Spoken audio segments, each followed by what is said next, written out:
We are live in this mofo. All right. And I just hit talk with Jeff. Wait a minute. Oh my God. We good. We good. No, it's cool. Look, people, look. I just got, we good now. We straight. We straight. Look. Jeff Cavanaugh, 105.3 The Fan. We straight. Voch Lombardi from everywhere. Right brick on my brick. Right brick on my brick. Everybody, my people are used to this. When I stream, things break. Yeah. I use my laptop and I forget to plug it in and it's super old. Yeah.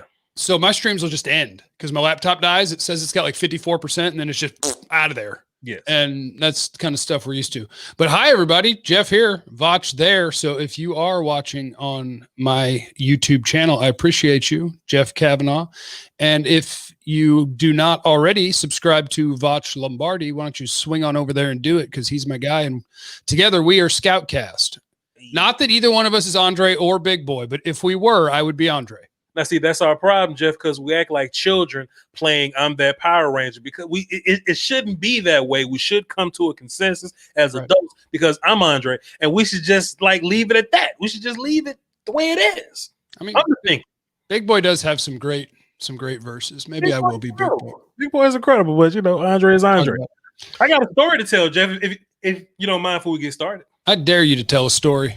So peep this out, fam. You was on the last live stream and you had this bomb looking ass piece on your live stream. And I've been keto Voch for a good little bit. So I'm like, man, I'm not finna get none of this damn piece and mess up my keto. I'm going to go find out what this is. So I texted Jeff. I said, Jeff, is this the name of the goofy little, you know what I mean? And Jeff told me that that's what it was. And it was a $25 pizza. I'm like, Jeff, I'm not paying no $25 for no goofy little ass pizza, Jeff.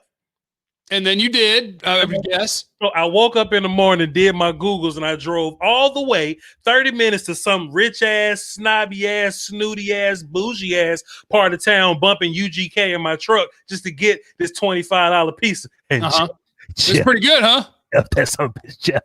Jeff, oh, Jeff, that's some bitch. Jeff, let me tell you something, man. It's pretty good. It's in the sauce or something, huh? Like, what's with the sauce, B? I don't know. It's like with the regular little joints, because I grew up the block, dog. Like, I'll just get Pizza Hut Domino's and be straight. But they sauce must be made out of concentrate and water. But this shit that Jeff had me eating, they must got some Roma tomatoes growing in the back. Yep. With the secret sauce that Salt Fella be putting on it or what. I was impressed, brother Jeff. I was impressed. Your peer pressure led me to spend $25 on pizza. I broke keto, but I was satisfied, sir. So, just out to you, sir. Yep, that was Grimaldi's. If you live in DFW, Grimaldi's is amazing. Second best pizza in DFW, right behind Louis. But it's amazing. You're welcome. Louis is a little place. North of downtown, where the sign outside, all it is a sign with a martini glass on it that says Louis. So looking at that, you wouldn't know. You'd be like, I don't even know what this is. But you get inside and it's a bar and they make good martinis, but they make the best pizza ever. It's incredible. I can't afford to eat that in, Jeff. See, Jeff got money, privilege. Oh, the pizza's like $13. That's too expensive for me, man. I'm a personal pan eater, man. You know what I'm saying? I know how many followers you have on YouTube, sir. Oh, hi, Brendan. My nephew Brendan will say hi and spam my chats till I say hi back. Hi, Brendan. It's nice to see you. Brendan. Also, too, man, on your side of the stream, I come out real crappy. It's okay, because if they on your side, they here to see you. But my camera ain't terrible. Like, if y'all come on my side, my shit's straight.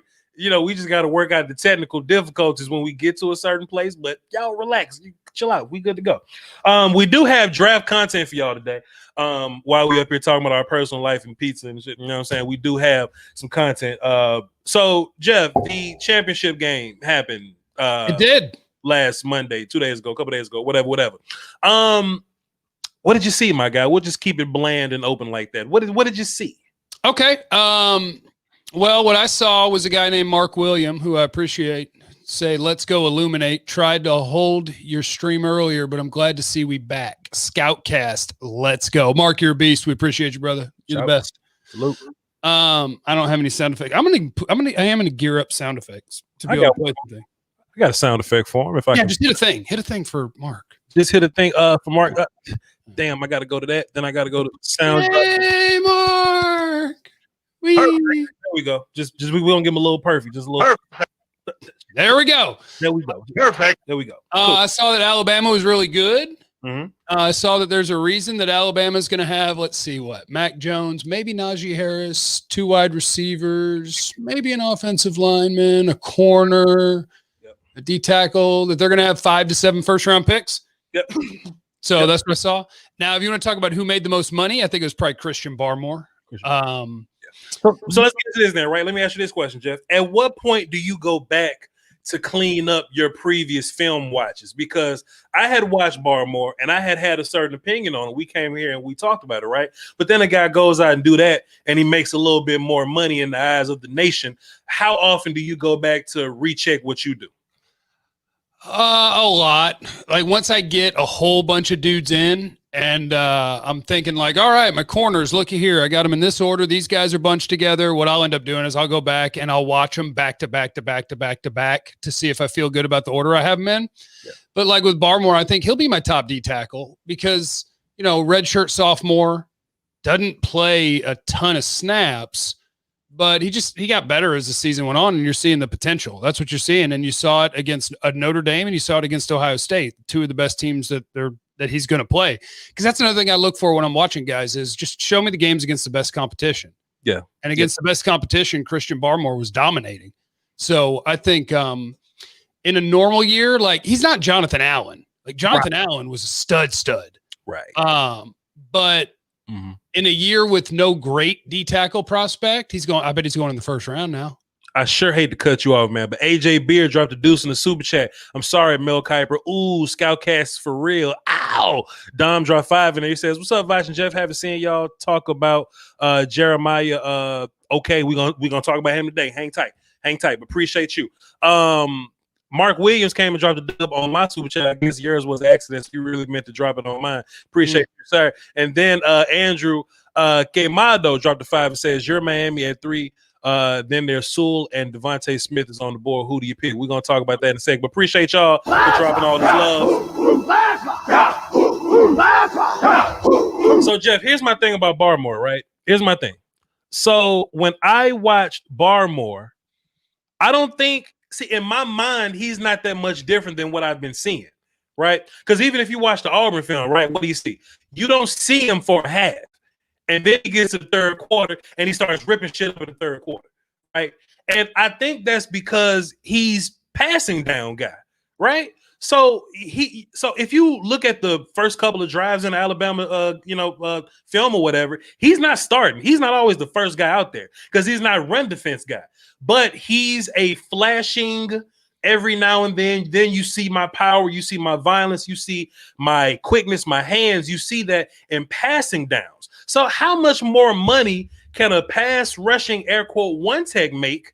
You know what I'm saying? How much money can a pass rushing air quote one tech make? How early do you take that dude in the first round? Mark Williams dropped another dub in my super chat, by the way. Appreciate you, sir. Go ahead, Jeff. What if because I think like for the Cowboys, I guess he's playing. Yeah, he's playing the one, like because he's an in-between guy. He's not a 285, 290 pound pass rushing 3 technique. He's bigger and more powerful than that, but he's also not a real 320 pound, absolutely can't be moved guy. He's something in between. But the snap count thing is just going to be weird.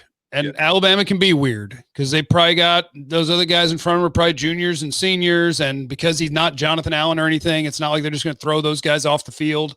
But I don't know. But I don't think there's another defensive tackle in this class that's so impressive that I think they'll go in front of him. And then I look at, okay, when's the last time we had an NFL draft where no defensive tackle went in the first round? And I don't know the answer to that. And so I'm like, okay, Christian Barmore, pencil him in the 20s. Would you take him in the 20s? For this team, I think I would. Because if it's your team, you ain't really got a problem pass rushing. Your problem is people getting 4 rushing touchdowns against you or having 200-yard rushing days against you. So does Christian Barmore, does he help you with that? He just helps me because he's a good defensive tackle. I think I would feel better if my 4 defensive tackles were Barmore, Antoine Woods, Neville Gallimore, and Tristan Hill than I would the alternative, whatever the other guy is.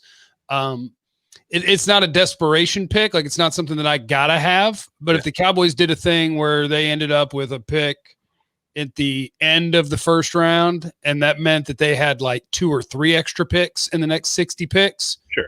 And you told me you were going to end up with like Barmore and a corner and a safety and a linebacker, I'd say, okay, yeah, I can do that.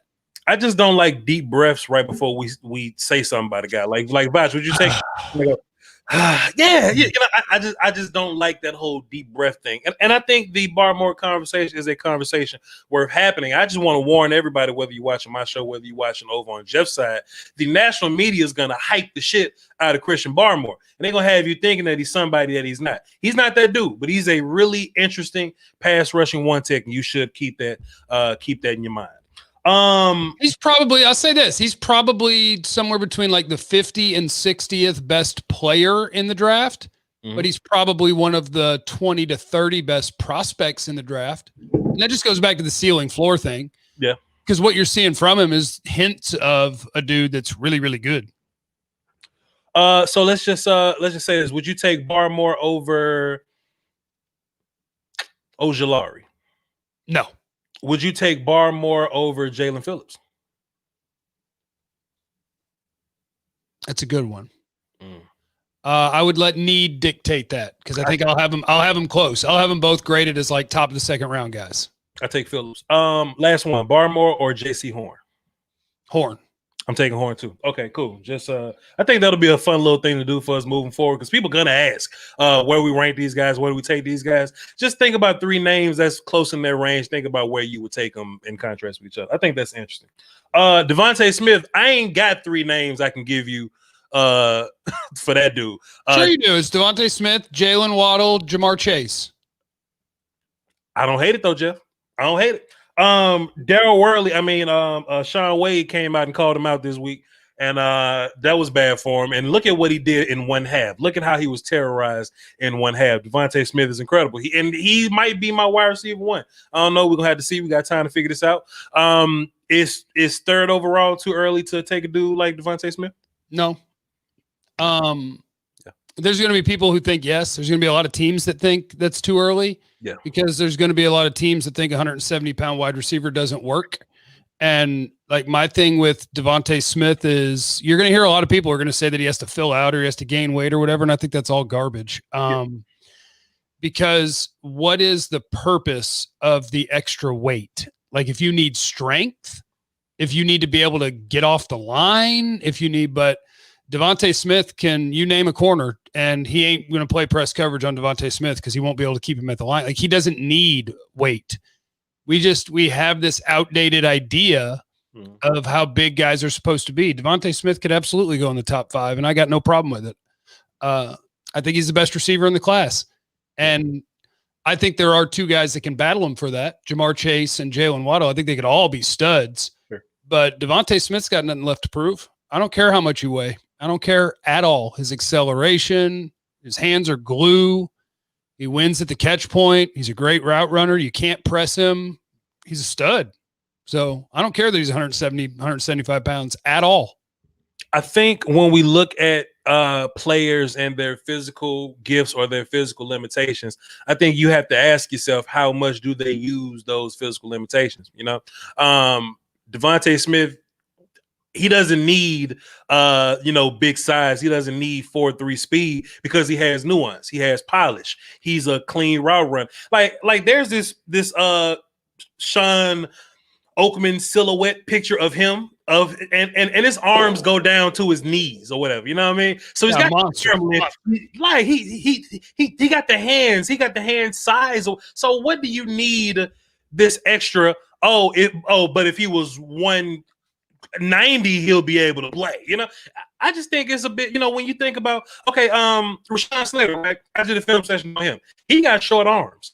But if he doesn't miss with his hands and he got great hand placement and great hand technique, you don't need long arms. Now, everybody ain't got that, and some people need long arms. Orlando Brown's a guy that used his long arms. He's slow as shit, but he got long arms, so it just works out for him.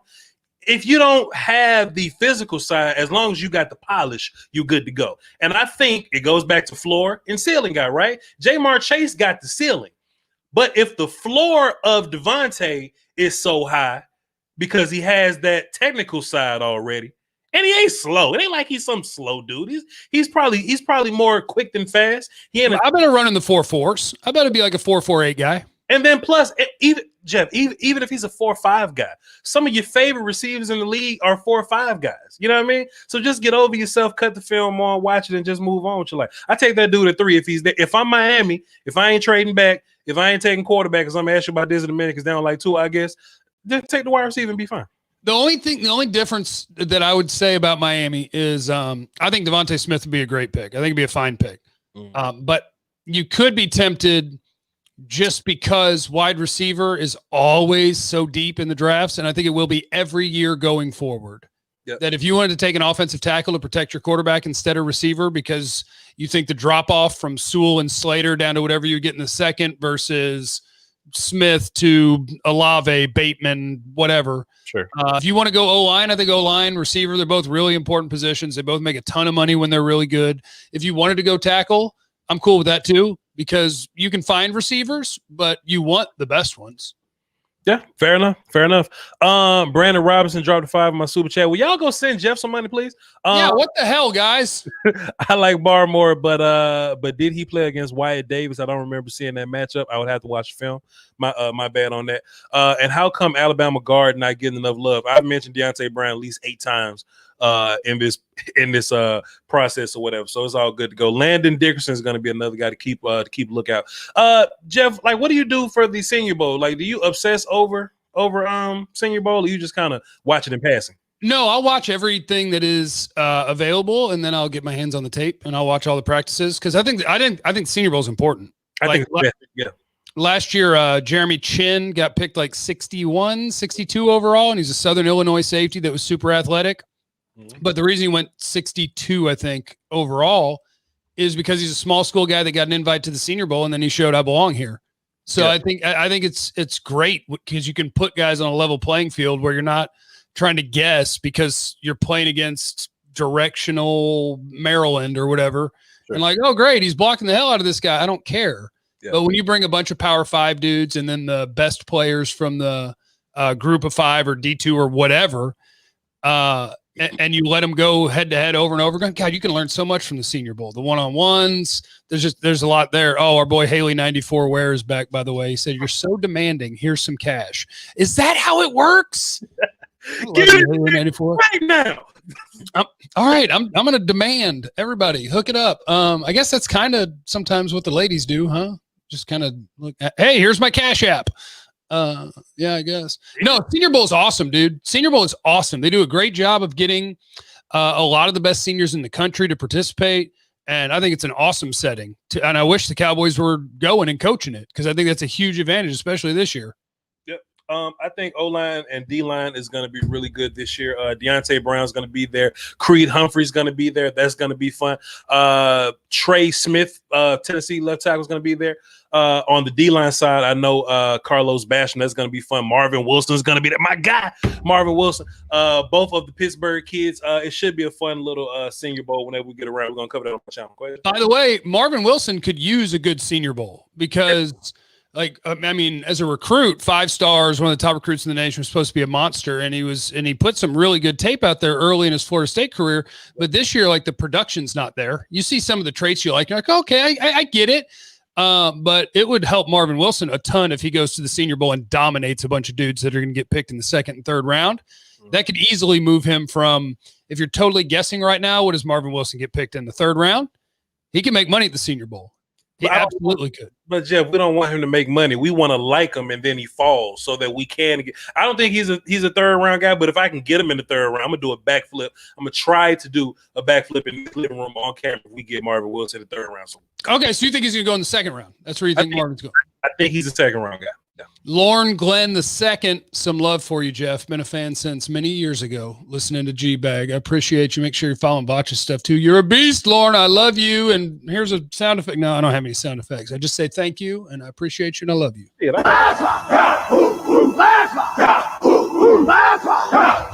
guess that's how this works. Closed mouths don't get fed. I got a new Patreon, too, man. Dylan Carrico dropped a 10 on my Patreon. And Haley Ware. There's Haley Ware. There he is. You two are the best draft duo. Thank you. for the info. I think it says a lot where he went first. I think it says a lot where he went first as far as the Andre big boy conversation. Indubitably, he went to you first. Do you think this Tua, his teammates think he's terrible thing is going to be? I think it's probably stupid. Yeah. You never know. I mean, who reported it? That's what matters. Like who reported? Because some people could talk to players that say stuff anonymously. And Tua was a rookie in the same year that Joe Burrow was a rookie and that Justin Herbert was a rookie. So he had, according to most standards, a decent to good rookie year. But according to the two dudes that he's directly up against this year, it looks like, oh my God. And I tell you, the eyeball test, I wasn't impressed by Tua this year. I don't think he looked as good as he did at Alabama. Maybe part of that's injury. But that's why Miami, they should talk about outdated thinking in the NFL. No team would ever do this. They should, without giving up on Tua or giving away his job, if they think there's a prospect in this draft at quarterback that's as good or better than Tua, they should pick him. And they should let him compete. Because it's worth multiple top 10 picks to find an elite quarterback. Not, well, I think he can kind of play, and if we surround him with no. If you're not sold on him being a franchise guy, try again. And just let it shake out and see what happens. It'll be worth it because you'll know you have the best quarterback by the end of it. What if Everson Griffin was the one that leaked it? Because I do think it matters on who said it. Because if some practice squad dude said it, who cares? But if like Devontae Parker said it, that's a bigger deal than some place kicker saying it. So I don't know, man. But if you need a quarterback, you have to pick to go get a quarterback. I'm more so of take that third overall pick, trade to get more picks, and continue to control the board. In my mind, that's what I do. But it ain't me. I'm just a YouTuber, Darius Woods, Voch said, with D tackles coming back, how many D tackles each do we need to draft to feel great going into next year when it comes to depth? Thanks. Love y'all. I mean, what you have is Neville Gallimore and Tristan Hill, right? You got two rotational 3 techniques. So you don't really have a 1 technique. You could bring back Antoine Woods, and I think he's useful. But you could be looking to upgrade that. So you need at least 1 and maybe 2. Definitely 1, maybe 2. And I'm looking for a giant one. I'm looking for a real big one. Yeah. I don't mind overkill. I'm always a fan of overkill. Like if I need more than one thing, I would go get more than one thing. It means nothing to me to to just go and do that. But like if I had to go get a 3 tech or a 1 tech, then that's gonna depend on, or that's gonna make my next move with Gallimore, because Gallimore can play 1 for you, and he probably should be playing 3 for you.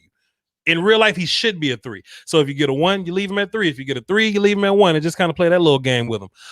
Darius Woods also dropped a deuce over my super chat. I guess he just wanted 2 questions, but I ain't hating on him. He says, "Is Caleb Farley on the Patreon?" No, he's not. He's not on the Patreon. I need to find some more film on him. And he said, "How's the cat?" The cat is in jail. She made a mistake, so she's in her little kennel in the room watching the news right now. Cats hate that shit. And Haley Ware came back and dropped 5. It says equal opportunity donated to Quality Draft Info. Appreciate you, brother Haley Ware. What was we talking about? He swung over here and he said Jeff being so needy. That's the only reason. Plus, he's been going through withdrawals. He hit me with the 5 there. And yes, I have been going through withdrawals. This is day 3, no tobacco. I have my patch on. I have the shakes. I'm irritable. I have problems. And then Jason Renfro, he drops 5 and then says Dak signs 4-year deal with Cowboys, $158 million with $115 guaranteed and $75 million signing guaranteed. And I'm sitting there like, are you dropping a report here in the middle of this, Jason Renfro? And so he got me scrambling to Twitter, and I'm like, no, he didn't. Chill out. Unless I would think I would know that, but no, Jason, I appreciate you and I love you, but I don't see anything about Dak signing a contract. My phone did not ring neither, so chill, man. And Jeff, don't feel bad about the withdrawals, man, because everything that you're going through right now, that's what I'm going through when it comes down to milkshakes from Chick-fil-A. Cookies and cream milkshake is my vice. And look, Jeff, you're laughing, but it'll kill me if I keep eating them irresponsibly or having them irresponsibly. So it's true. So I feel what you're saying. Can we talk about Mississippi State linebacker Earl Thomas? I appreciate your $5 contribution, sir, but I haven't watched him yet. I will get there at some point. You want to go over some players, brother Jeff? Come on. Let's go over some players, brother Jeff. I had this actually timeout. Let me go backwards. Mack Jones. I had a question on the Twitter machine, Jeff. Okay, Mack Jones. Who do you like more, Mack Jones or college Jalen Hurts? That was the question that I put on my Twitter machine. Who do you like more? Mack Jones by a little bit. I think second play.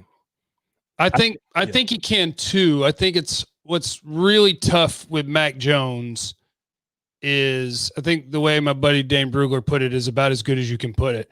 It's so hard to separate him from the situation. He has the best line, the best receivers, the best running back, the best OC, the best head coach, but they can't make the reads and the throw for him. Yeah. And he is out here processing the field quick. He's making reads. He's throwing. He's giving guys an opportunity after the catch with ball placement. Mack Jones is going to get picked in the first round. He's going to deserve it. I don't know how good he's going to be because he doesn't have a huge arm. He's not a great athlete, but nobody's making the reads and the throws for him. He's doing that, and he's doing it really well. I think these coaches in the league make it easy for young guys to thrive or whatever. I wasn't very high on Jalen Hurts, and I'm still not high on Jalen Hurts, honestly. But if Jalen Hurts can make it in the league, if early Josh Allen can be a playoff quarterback, Baker Mayfield's in there right now. Hey, don't take shots at my guy. I do what I want. I think you can make a situation where Mack Jones could be good for you. So if you say, well, Voch, Mack Jones is good because of his receivers and his running back, cool. Whoever drafts him, get him a receiver, get him a running back, get him an O-line, and you win ball games. The hard part is giving him perfect protection. That's hard. That's the problem. But, just try to recreate that situation or whatever, right? And if a guy like Jalen Hurts can just come in and just do it, as long as Mack Jones ain't a guy like Paxton Lynch, as long as he's not a Connor Cook kind of guy, as long as he's not a Nathan Peterman kind of guy, I think he'll be fine. But I think Mack Jones is better than those guys. But whatever. Shaq Edwards, $4.99. Shaq, the Vikings fan, just want to give a donation to ScoutKast. What's your thoughts on the USC safety? When I watch the USC safety, I'm going to tell you all about him. I haven't seen him yet. I'm working my way through some safeties, some linebackers, some corners, all those, and some D tackles.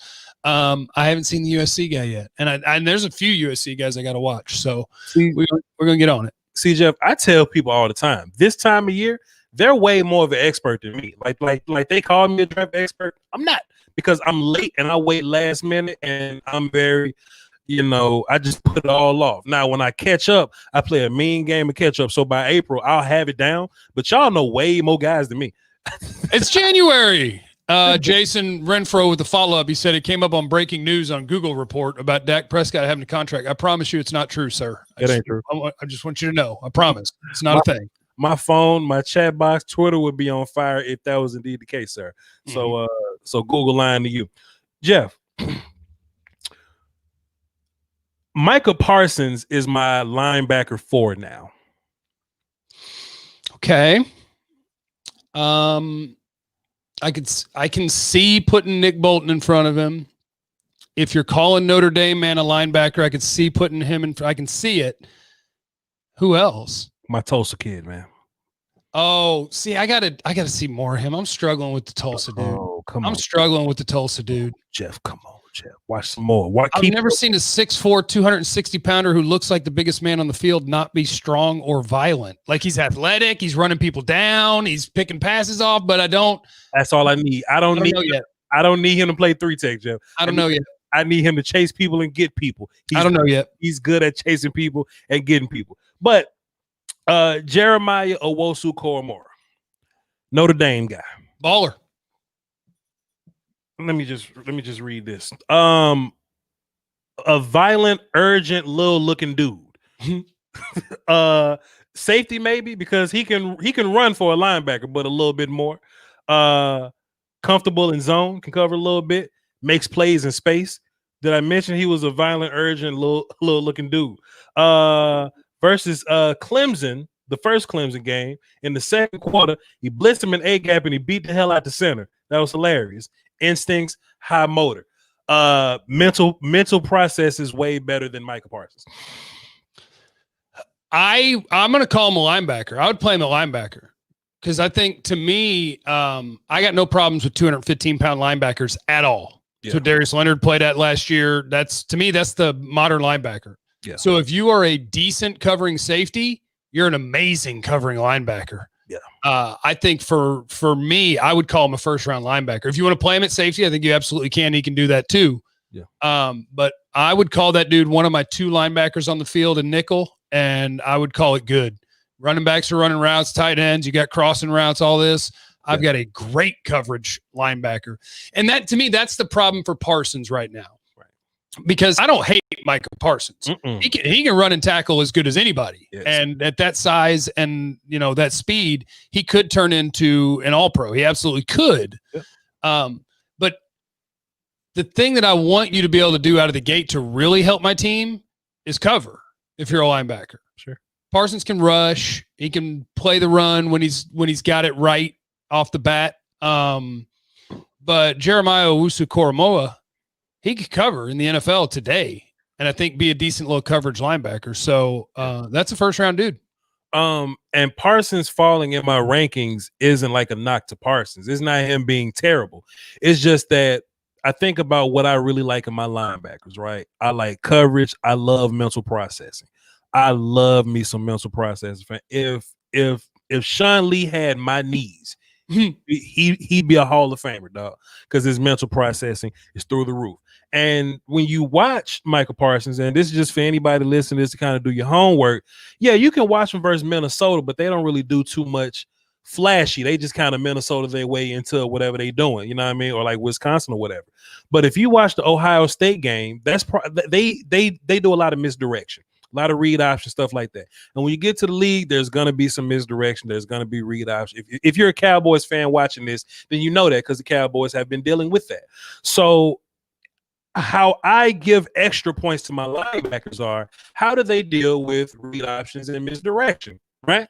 And Parsons is good. It's just that out of the 4, he handles it the worst. Nick Bolton probably handles it the best. Then Koramoah, then Xavier. Even though Xavier is my LB1 for now, I can change my mind. Michael Parsons is going to be a really good player. I just think he really super lacks in mental processing, and that's a problem for me. See, I think he might be a really good player, but the might is super, super, super, super, super high. Like if he hits what he could be, that's why he'll be the first one picked.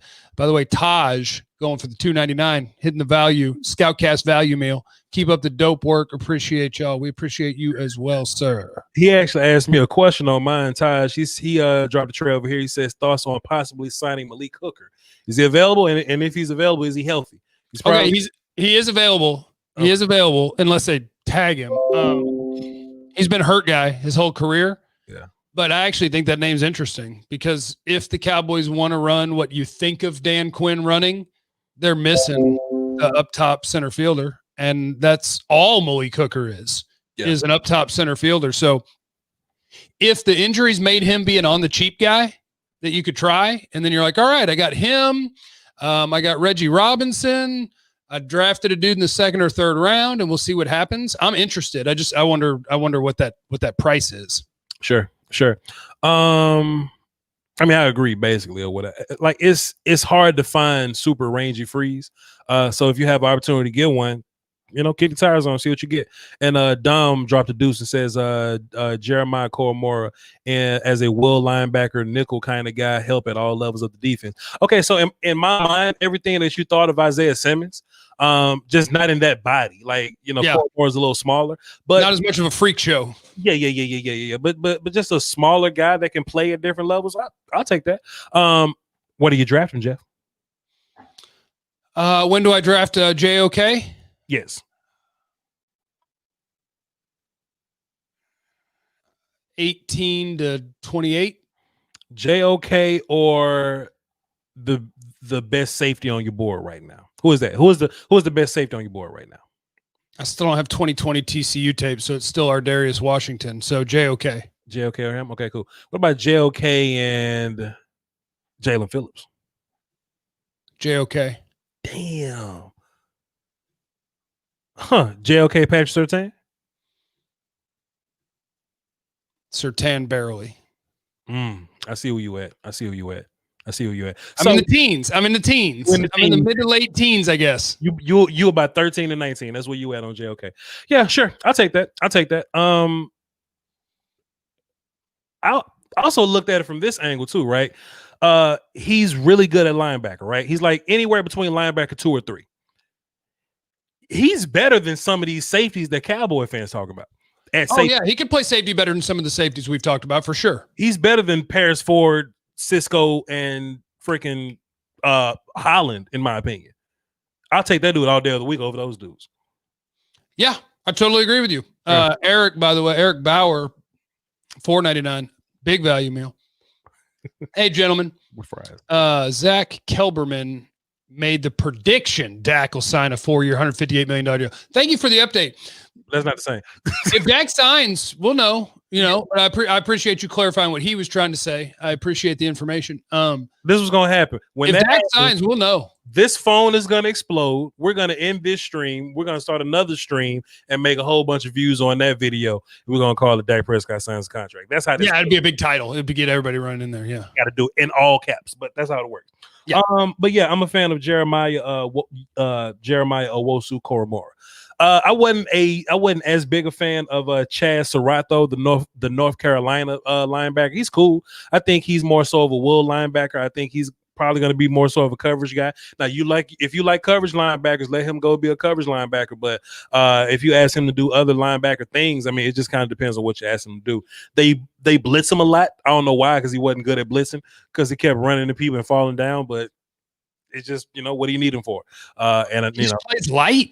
Yeah, he plays light. He plays so light. He gets locked up when he has to, so I guess that's a will linebacker. You protect him, you let him run and tackle, you let him cover, but I don't know. I thought I was going to get more from Chaz Surratt. To me, Chaz Surratt is based on what everybody else is saying, he's going to be a 2nd rounder, but I think he's a 3 or a 4. Special teams dude. Yeah, he's a 4 for me. Yeah, in my mind. It's Chaz Surratt. Yeah, move on. Christian Darrisaw, VTech, left tackle, 77. What you got? Hold on, let me see. I started him. I think I've done one game. Yeah, the Miami game. Has the size and length you want. Great job in pass pro, staying square and patient. Has the base to absorb rushers. Doesn't move as well as the top 2 guys, so he can get a little lungy and lose some sustain. Nice job on second level when he's just asked to cut off. He's a big man that's tough to get around with a solid base. That's what I have on him so far, but it's the beginnings of looking like a first-round guy. Do you think he's kind of lazy? I didn't write lazy. I think he's definitely less athletic than the top 2 guys. I like everything you said. I think Leatherwood's also more athletic. I think Cosme is more athletic. I don't know where Vera Tucker's going to end up playing, but I think he's also a little more athletic than Darrisaw. I don't want to call Darrisaw slow. He just doesn't move as fluid as the other guys. Now he'll be fine. He's fine. He's just those other 2. The top 2 tackles in this class are very athletic for a tackle. Yes, and this guy's a tackle. It's just that Slater has functional athleticism that's really good for him, and Sewell is just the quickest moving, biggest human you've ever seen in your life. but this what trips me out though, Jeff. I can go watch Deontay Brown, the guard from Alabama, who's 350 pounds and moves better than Darrisaw. You know what I mean? Yeah. So that's interesting there. I said Orlando Brown earlier because I was talking about how he was kind of bad at a lot of things, but he had length, so he made the length work for him. I think Darrisaw made the length work for him. He's not like an overly nasty dude. I feel like as big as he was, I wanted him to be like stronger and meaner and nastier, but he kind of wasn't that, in my opinion. But there's this thing that I call good solid. Like he's a solid dude, but he's good. He's not one of those top dudes. But like, is he better than an Andre Dillard kind of guy? Yeah, he's better than those kind of guys, those smaller tackle dudes. So, yeah, Darrisaw's fine. He'll start in the league for quite some time. Kevin with the 5. High 5. Kevin said, what 2 or 3 players, if the Cowboys drafted, would get you hyped and say it's a successful draft? I'm not going to take that as an at number 10, although if you have a guy you really want at number 10, let me know. But I'm going to take that as like 2 or 3 guys that are your pet cats. Like you've been watching and you're like, oh, in the 2nd round or in the 3rd round. Ooh, if I could get that guy, that would be good. Deontay Brown. Deontay Brown is my guy. What do you want with another guard? Why not? See, Jeff, this your problem. I can't be O-line guy, but you want receiver every year. So don't even play me, my guy. That's a great point. Don't even do me like that, dog. That's a great point. Plus, because look, if I had the opportunity to get Slater in the first round and we get to the second round and Deontay Brown there, I will take a guard at 40, whatever, 41, 42 or what. I would take him with that pick if I could. I just know that we'll be losing at corner and D tackle, but I'll do it, whatever. I'm trying to figure out who are my guys in this draft. Like this class is a hard class to have of guys because it's not a very talented class. I mean, I just think there's a lot of complimentary guys in this draft or whatever, which is okay. Our Darius Washington will be my guy. 5'8" safety. Nobody else seems to like. He'll be my guy. TCU's tiny safety. Elijah Molden, slot corner out of Washington. He'll be my guy. Kind of like Campbell, the corner out of Georgia. I like him better than his teammate Stokes. You gotta watch the Georgia kids, yeah. I think Nick Bolton's probably still my guy in this draft. I don't want to pick him at number 10, but he's still linebacker Missouri. That's probably still my guy. Did you have anything on Vera Tucker before we move on to these questions? No, I've started to watch him, but I don't have enough to really talk about him. I know that he was a really good guard for USC, and then he had to move out to left tackle, and he looks like he played that really well as well. So I bet you he's going to be a first round dude to somebody late in the first round. He opted out, but opted back in and ended up playing tackle. I think he was fine at left guard. Their splits were so wide that you can watch him at left guard and see how he would look at tackle because it was that much space in between. So I kind of like him a little more than Darisaw, but not crazy too much. I don't know. Just let me watch him 3 more times and I'll get to it. I don't have an order on those two yet, but I will. Tony Perry dropped a 5 in my cash. I appreciate you, Tony Perry. We appreciate all y'all contributions, man. Let me just one more time. Let me just find my little damn button. I can just show y'all some love one time. So I can just... Okay, cool. And you said you watched Deontay Brown in passing, but I've seen him play live. I haven't done tape on Deontay Brown, but I've seen the giant. I will say the only thing that I know is in my notes is that I said Alabama has a giant guard. And he ain't moving Jordan Davis either. When I was watching Jordan Davis, the Georgia D tackle, but he's going back to school. And Shaq came and dropped 10 over my super chat. Voch, can you do a quick breakdown and tell fans there's nothing wrong with moving an elite tackle to play guard, a la Zach Martin, Scherf, some fan. Okay, so Jeff, let's turn this into a question, right? What happens when a player is better at a less valuable position?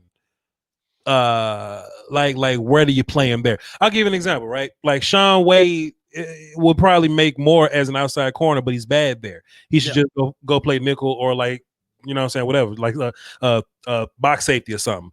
Or, you know, if you're a left tackle prospect, that'll probably be better at guard. Or like if you're a Micah Parsons, you'll probably be better at Sam, even though Mike is the premier position. Where you stand on that? I would let the guys, especially if it's like a premier pick, I would let them fail into the less important position. Like Zach Martin, you could have lined up wherever you wanted to.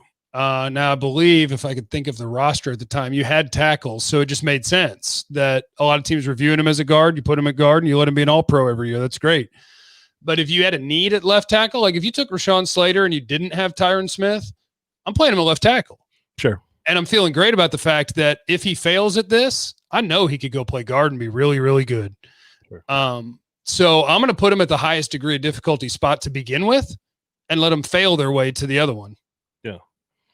I got another question too. People saying that Surtain shut down Olave. Voch wants to ask you, why didn't they just throw at Olave? I don't think he shut down Olave. I just think they just didn't throw at him. So why do you think they didn't throw at Olave? Or throw at Surtain? I don't know why I'm going to have to be like, people are going to think I'm a Surtain hater. I really like Surtain. The one thing that I'm uneasy about with Surtain is like when they got down to the goal line and Wilson ran the fade on him, where he gave him a little wiggle and ran the fade.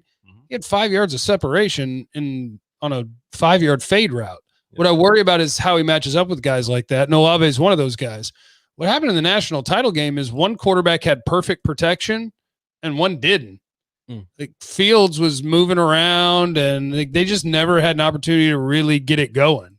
Olave is a good player and he's going to be a good pro, But no, Surtan's really good. Y'all stop trying to get me to tear down Surtan.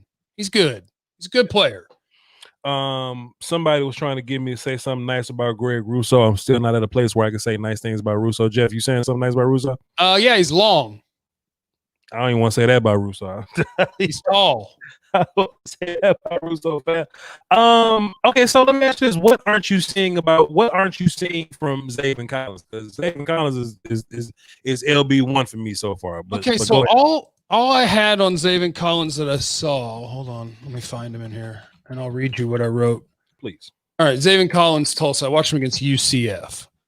He's a strangely nifty, huge off the ball linebacker.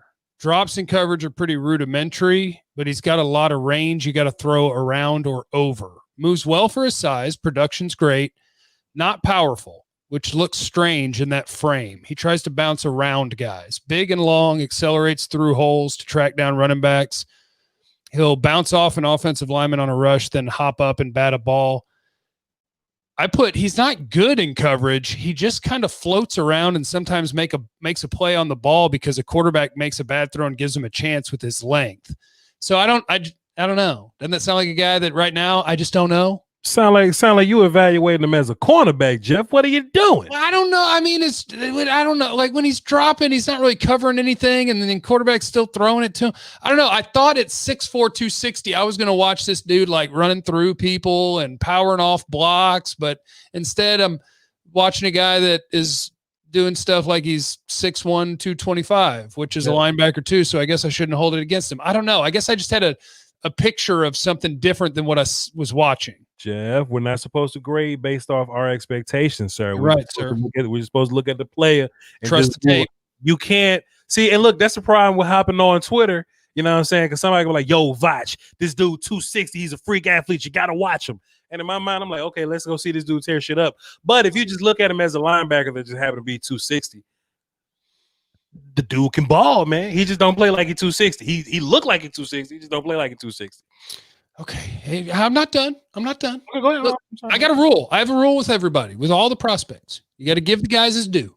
Give him his due. And I'll give him his due, and I'll put him where he belongs. By the way, Goods67. He said, Jeff, thanks for all you do. Us fans here in the lab tune in every day for laughs, info, and enlightenment in these weird times. We thank you. And notice he only thanked me. He didn't thank Voch at all, which I appreciate. I don't work in a lab, so I mean, I get it. Okay, yeah. Also, I guess this could be a lab. I could put what do they call it? A beaker. I could get a beaker in here. Like that, and then it would be a lab. Did we ever talk about Davion Nixon last week? I still haven't seen him. Okay, cool. Edgar dropped 4 on my super chat and says Davion Nixon at a pro level or a player comp. I hate player comps, so I don't really do them. My bad, but I only do a player comp if something literally jumps into my head. I'm not going to try to think about it or reach for it, but if I see somebody, I'm like, man, that kind of looks like, then I'll write that down. Yeah. Farley over Surtan. I mean, I would take Farley over Surtan. I think the real question for cornerback 1 is Farley or J.C. Horn, in my opinion, in my mind. Yeah, I think Horn. If you told me that this team was going to play a whole lot of like press man, then I would have Horn even higher because like that's kind of his thing. And I'm not saying he can't do other things, but that's kind of his thing. Is he's just going to be a dog and fight you the entire game. Sure. Him versus Surtan will be interesting. Yeah. I'm not done with that. They're all Farley, Surtan, and Horn are all currently sitting in my first round mix, and we'll work it out. I tell people all the time to not overthink small things, and J.C. Horn is kind of grabby, but if you erase grabby, he's incredible. So just erase the grabby, like coach him out of grabbing people, and that's probably like a confidence thing or whatever, just a trust your technique kind of thing. But in terms of like all the other stuff that comes with press man.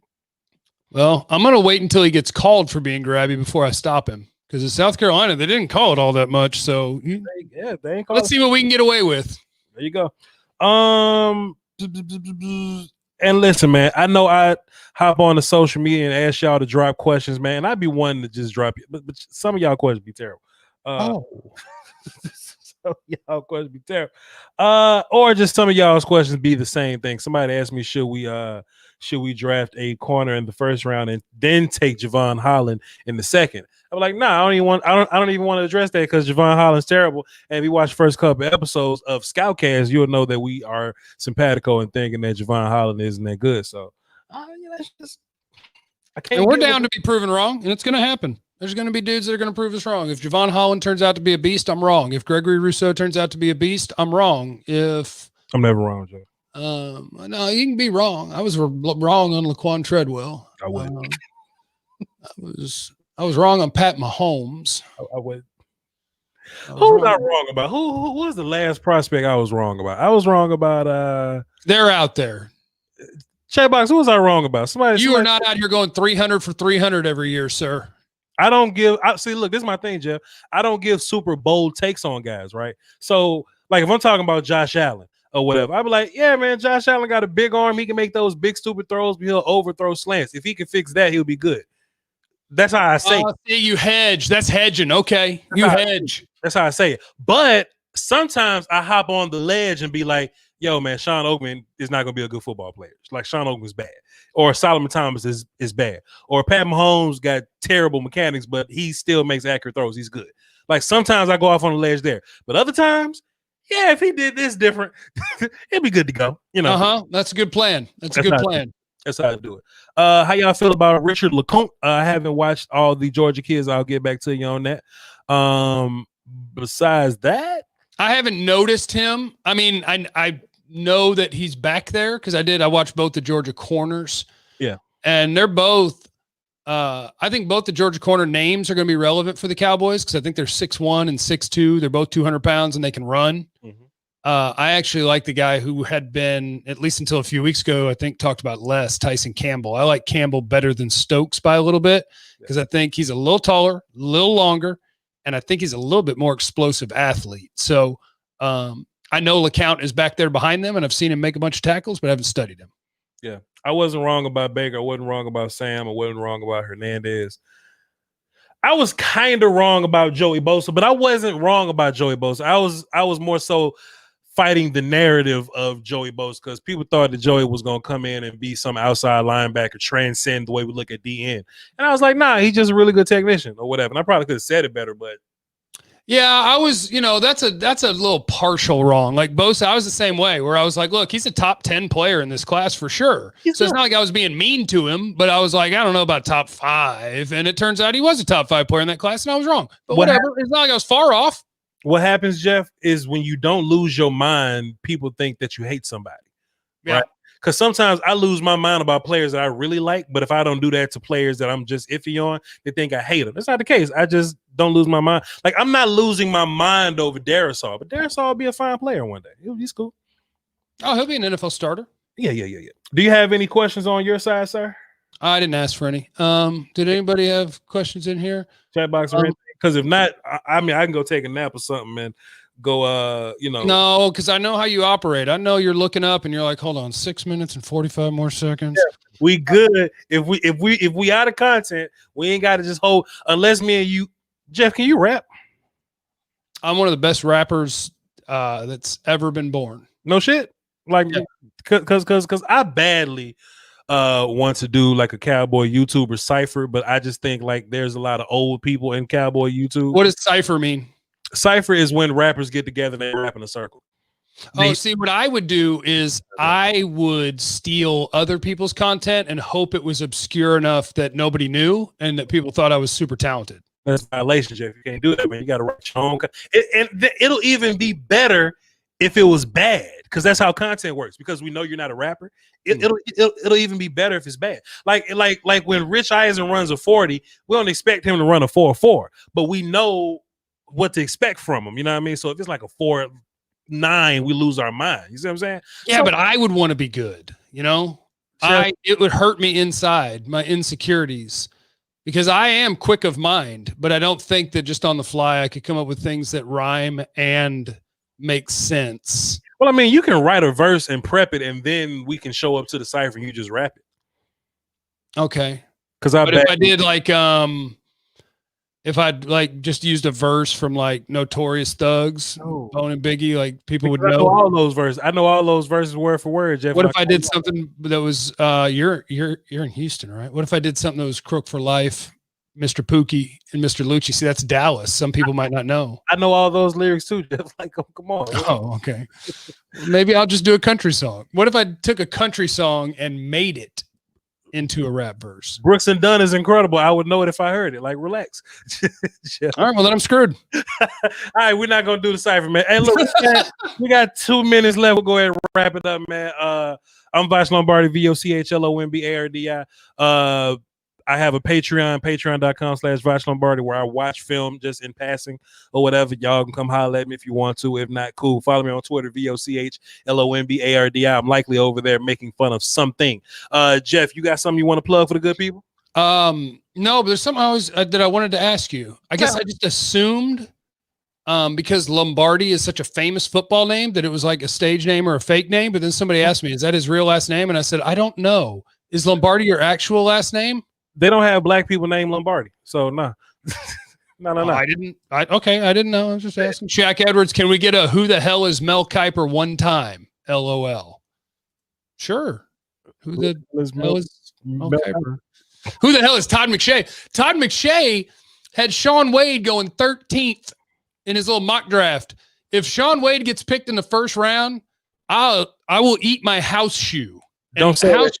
Don't say that shit, man. This house shoe. Let me rephrase. I will eat something out of this house shoe. I will not eat this house shoe, but I'll put something in it. But Amanda got me these, and they're the nice ones. Like, they don't get funky, or I guess everything is funky at some point, but they're nice ones. They won't get funky for a while. I don't have anything to plug. Just if you are watching on my YouTube channel, make sure you're subscribed to Voch. And if you're not subscribed and you're watching on Voch's, why don't you subscribe to mine and just be cool like that? And the way that I end all my videos is telling literally everyone, as I look you dead in the eye, make sure you realize you don't know what anybody is going through. So be cool to everybody. Okay. That's that. That's sexy, Jeff. All right, man. Y'all hold it down for the Doski Woski while Jeff up here winking at y'all. And the Peasky Whiskey. Go listen to ScoutKast or something. This is ScoutKast. This will be an audio podcast one day. We'll figure it out. We'll cross the road whenever we get there. But peace, y'all. Salute. Voch ran out of stuff to say. I love you. Bye. Love y'all.